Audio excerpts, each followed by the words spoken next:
Welcome to Democracy Now!, democracynow.org, the War and Peace Report. I'm Amy Goodman.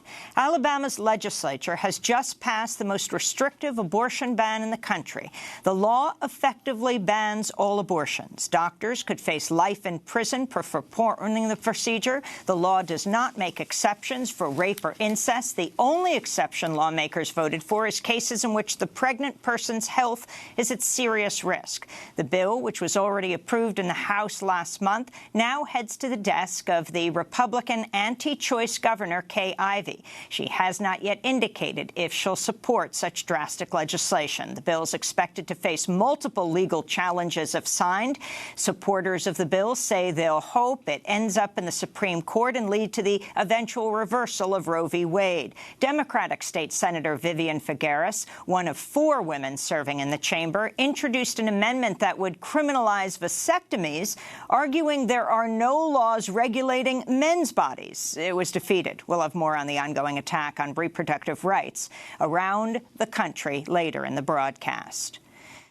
The State Department's ordered all non-emergency personnel to evacuate the U.S. Embassy and consulate in Iraq. The order's in response to what the White House says is a threat linked to Iran, though no further details were given. Iraqi officials expressed skepticism about any purported threats, as did a senior British official who's the deputy commander of the American-led coalition fighting the Islamic State. Tensions between the U.S. and Iran have continued to mount over recent days, despite both parties saying they're not seeking war. The U.S. recently deployed a carrier strike group and a bomber task force to the region, claiming a credible threat by Iranian regime forces, though not showing any evidence. On Tuesday, rebel Houthi forces from Yemen claimed responsibility for launching an armed drone attack against a Saudi oil facility near the Saudi capital, Riyadh. Some experts have said this was not the first such attack by Houthis against Saudi targets, and no evidence has been revealed to tie Iran, which backs the Houthis, to the attack. The attack came 2 days after 4 oil tankers, including 2 Saudi tankers, were damaged off the coast of the United Arab Emirates in what Saudi Arabia described as a sabotage attack. Secretary of State Mike Pompeo met with Russian Foreign Minister Sergei Lavrov in Sochi, Russia, Tuesday, where the two discussed issues including Iran, Venezuela, and the 2020 elections. Russia criticized the U.S. decision to withdraw last year from the landmark 2015 Iran nuclear deal, as tensions between the U.S. and Iran are at their highest since Trump took office. On Venezuela, Lavrov again warned the U.S. against any attempts to overthrow President Nicolas Maduro. We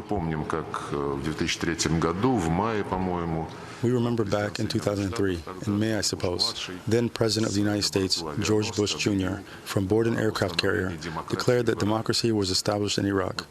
We remember back in 2011, it was declared that Libyan leader Muammar Gaddafi had been brought down and that democracy was established in Libya.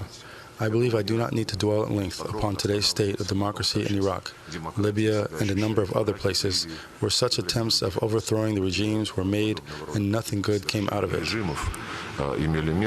Pompeo also warned Russia not to interfere in the 2020 U.S. elections, while Lavrov denied Russia was involved in any 2016 election meddling. Pompeo also met with Russian President Vladimir Putin, who hailed the Mueller report, saying it, quote, confirmed the absence of any collusion between the U.S. administration and Russia.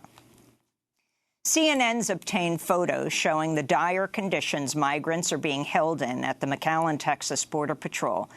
The photos show adults and children sleeping outside on the ground, in some cases on rocks, as well as packed into tents and covered with mylar blankets. The photos were supplied by a source who said they were disturbed when they witnessed the conditions at the station over the weekend.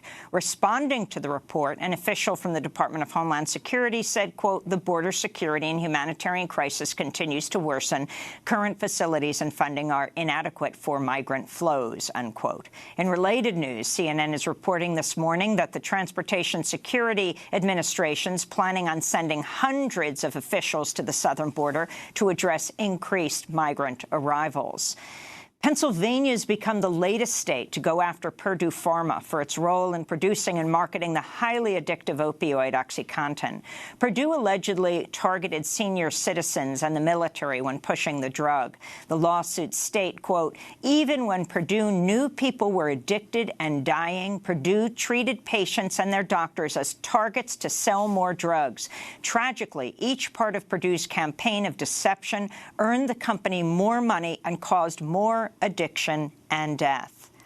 According to reports Tuesday, Donald Trump Jr. has agreed to answer questions from the Senate Intelligence Committee after the Republican-led panel subpoenaed him last week to return to Capitol Hill to testify about his role in matters related to the Russia investigation. He'll reportedly sit for 2 to 4 hours of questioning on a number of agreed-upon topics next month.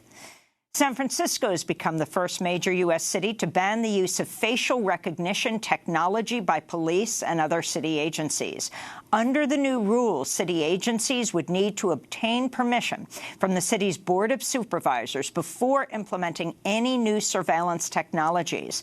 The biometric technology can still be employed at San Francisco's airport since it's controlled by the federal government.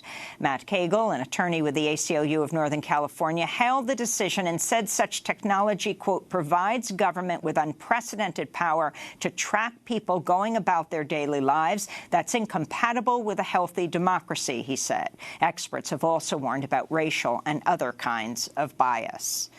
CBS News is reporting members of the American Airlines Pilots Union confronted Boeing in late 2018 about features on the 737 MAX aircraft that have been implicated in 2 fatal crashes. Audio has been released of an exchange between pilots and Boeing executives recorded in November 2018, less than a month after the Indonesia Lion Air Flight 610, which killed all 189 people on board, and just 4 months before Ethiopian Airlines Flight 302, which killed 157 people. We flat out deserve to know what is on our airplanes. I don't disagree. Pilots expressed anger that a faulty sensor system on the 737 MAX was not communicated to them until after the first deadly accident and pushed Boeing to work urgently on fixing the issue. The MAX 737 is still grounded, and multiple lawsuits and investigations into the crashes are underway.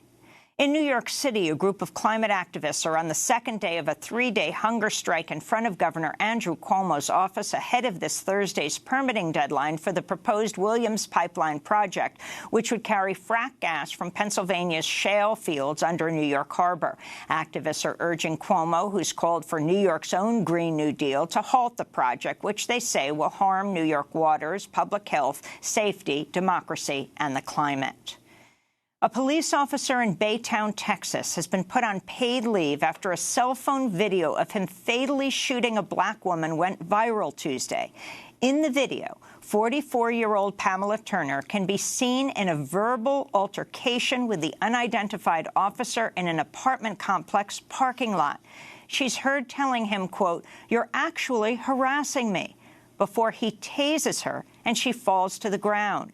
Moments later, she yells out, "I'm pregnant," which is followed by 5 gunshots, killing Turner. Police say the officer opened fire after Turner grabbed the taser and used it against him. Police also say post-mortem examination showed Pamela Turner was not pregnant. Family members have since told local media she suffered from mental health issues. The ACLU is calling for an independent investigation. The National Bailout Collective announced Tuesday that the 3rd annual Black Mamas Bailout Day freed over 100 black mothers in over 35 cities and counting for Mother's Day. They also raised over $1 million. The nationwide campaign aims to call attention to the injustice of cash bail while freeing as many black women from jail as possible. To see our recent interview about the Black Mamas Bailout Day campaign, go to democracynow.org. And in New York City, protesters rallied outside the Marriott Marquis Hotel in Times Square Tuesday as the Brazilian-American Chamber of Commerce held a black-tie gala dinner honoring Brazil's far-right President Jair Bolsonaro and U.S. Secretary of State Mike Pompeo. Bolsonaro was initially scheduled to attend the gala but canceled those plans earlier this month after he came under heavy protest over his long history of homophobic, racist, and misogynistic comments. The awards gala was moved from the American Museum of Natural History after a campaign by environmentalists pointed to Bolsonaro's efforts to open the Amazon to deforestation and mining while violating the rights of indigenous people. This is Natalia de Campos of the Defend Democracy in Brazil Committee. We're here in front of the Marriott Marquis Hotel in Times Square, where an event tonight will be held for the Brazilian-American Chamber of Commerce Person of the Year Award, honoring Jair Bolsonaro, President of Brazil, and Mike Pompeo, Secretary of State of the U.S. The Brazilian-American Chamber of Commerce has clear deals with corporations that are buying off the assets of Brazil and also supporting intervention in Latin America, such as against Venezuela or in Brazil itself, setting up bases and military bases of the U.S. there now. So Secretary of State Mike Pompeo is very much in favor of these policies. And those are some of the headlines. This is Democracy Now!, democracynow.org, The War and Peace Report. I'm Amy Goodman. And I'm Juan Gonzalez. Welcome to all of our listeners and viewers across the country and around the world.